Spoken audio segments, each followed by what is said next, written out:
আমি সবার আগে যেটা দেখাবো সেটা হচ্ছে ডেট। ভালো করে ডেটটা দেখে নাও। 23/5/2026 ক্লিয়ারভাবে দেখতে পাচ্ছ, ওয়েস্ট বেঙ্গল থেকে পাবলিশ করেছে এটা, ওয়েস্ট বেঙ্গল গভর্নমেন্ট থেকে।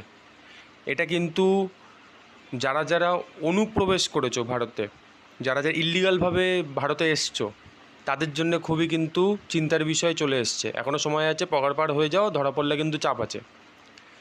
যারা যারা ভারতে এসছো কিন্তু CAA-তে অ্যাপ্লিকেশান করতে পারবে, তাদের জন্য কোনো এখানে প্রবলেম নেই। যাদের যাদের SIR-এ নাম বাদ গেছে কিন্তু তারা আবার ভোটার লিস্টে নাম তুলতে পারবে, তাদের জন্য কোনো সমস্যার কারণ নেই। আর যাদের কাছে কোনো রকম ডকুমেন্টস নেই, কিচ্ছু নেই, তাদের জন্য কিন্তু একটা চিন্তার বিষয় আছে। ভারত কিন্তু ভেরিফিকেশান অলরেডি চালু করে দিয়েছে, ভারত সরকার থেকে তো করে দিয়েছে, ওয়েস্ট বেঙ্গলও এখন চালু হয়ে গেছে। চারিদিক ভেরিফিকেশান চলবে, রেশন কার্ড ভেরিফিকেশান চলবে, কাস্ট সার্টিফিকেট ভেরিফিকেশান চলবে।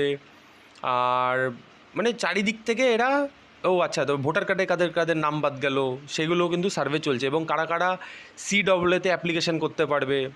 এখন কিন্তু সত্যি কথা বলতে CAA এটা কিন্তু একটা রক্ষা কবচ হয়ে দাঁড়াবে তোমাদের জন্য, বিশেষ করে যাদের কোনো রকম ডকুমেন্টস নেই, যাদের কাছে যাদের SIR-এ নাম বাদ গেছে কিন্তু CAA-তে অ্যাপ্লিকেশান করতে পারবে, তাদের জন্য কিন্তু ভালো খবর। কিন্তু যাদের এগুলো করতে পারবে না, তাদের কিন্তু মুশকিল আছে। কেন?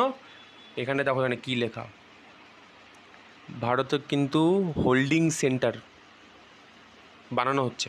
এটা কিন্তু পশ্চিমবঙ্গ সরকার থেকে অ্যাপ্রুভ করে দিয়েছে। এই যে ডেট 2/5/2025, এটা হচ্ছে ভারত সরকার বলেছিল, এইখানে পাবলিশ করেছিল একটা নোটিশ, যে সব জায়গায় হোল্ডিং সেন্টার করার জন্য। তো ওয়েস্ট বেঙ্গলে এতদিন করেনি কিছু কারণের জন্য, জানি না কী কারণ, কিন্তু এখন কিন্তু করবে। ডেট কিন্তু পাবলিশ দেখে নিয়েছো ডেট। এখন কিন্তু পশ্চিমবঙ্গ সরকার প্রত্যেকটা ডিস্ট্রিক্টে নোটিশ পাঠিয়ে দিয়েছে প্রত্যেকটা জায়গায় হোল্ডিং সেন্টার করার জন্য। কাদের জন্য? যারা অনুপ্রবেশকারী, তাদের যখন ধরপকড় চলবে, তারা যদি ধরা পড়ো, তাদের কাছে যদি কোনো রকম ডকুমেন্টস না থাকে, প্রুফ যদি না করতে পারো, CAA যারা অ্যাপ্লিকেশান করবে তাদের কোনো প্রবলেম নেই, বাদবাকি সবার কিন্তু প্রবলেম আছে। তাদের কিন্তু ধরপকড় করে পুলিশ কিন্তু এখন ডাইরেক্ট BSF-এর কাছে ট্রান্সফার করে দেবে। ওটাও কিন্তু হয়ে গেছে, সব লিগালি প্রসেস ওদের কমপ্লিট। BSF-এর কাছে ট্রান্সফার করে দেবে, হোল্ডিং সেন্টারে রাখবে, পগার পার একদম, যে যেখান থেকে এসছো সেখানে কিন্তু পাঠিয়ে দেবে। এখনও সময় আছে। যারা যারা CAA-তে অ্যাপ্লিকেশান করতে পারবে তারা কিন্তু করে নাও।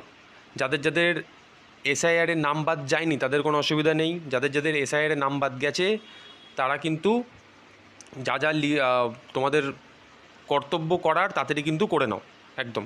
বেশি কিছু আর বলবো না, কারণ এখানে কিন্তু ক্লিয়ারলিভাবে মেনশান আছে, দেখে নিতে পারো। এখানে ক্লিয়ারলিভাবে বলা আছে যে, দেখো এখানে কী লেখা, ডিপোর্টেশন অফ বাংলাদেশি রোহিঙ্গাস। বুঝেছো? বেশি ভিডিও আমি কাউকে ভয় দেখাতে চাই না বা কিছু চাই না, অনেক সময় মিসইউজ হয়ে যেতে পারে। আমি দেখা গেলো একটা কিছু বললাম, লোকটা আর এক কিছু বানিয়ে নিয়ে বলে দিল, তো সেইটা কিন্তু প্লিজ ভাই কেউ করো না।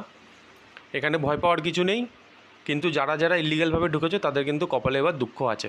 আর এটা কিন্তু আবার তো করে দিয়েছে তোমার সেন্সাস 2027, ওটাও তো পশ্চিমবঙ্গ সরকার লাগু করিয়ে দিয়েছে। মানে 26-এর শেষ বা 27-এর শুরুতে কিন্তু জনগণনাও চালু হয়ে যাবে।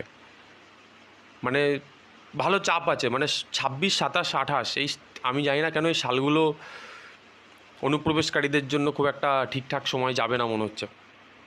যাই হোক, আজকে এইটুকুনি আপডেট দিয়ে দিলাম। দেখা হচ্ছে নেক্সট কোনো ভিডিওতে।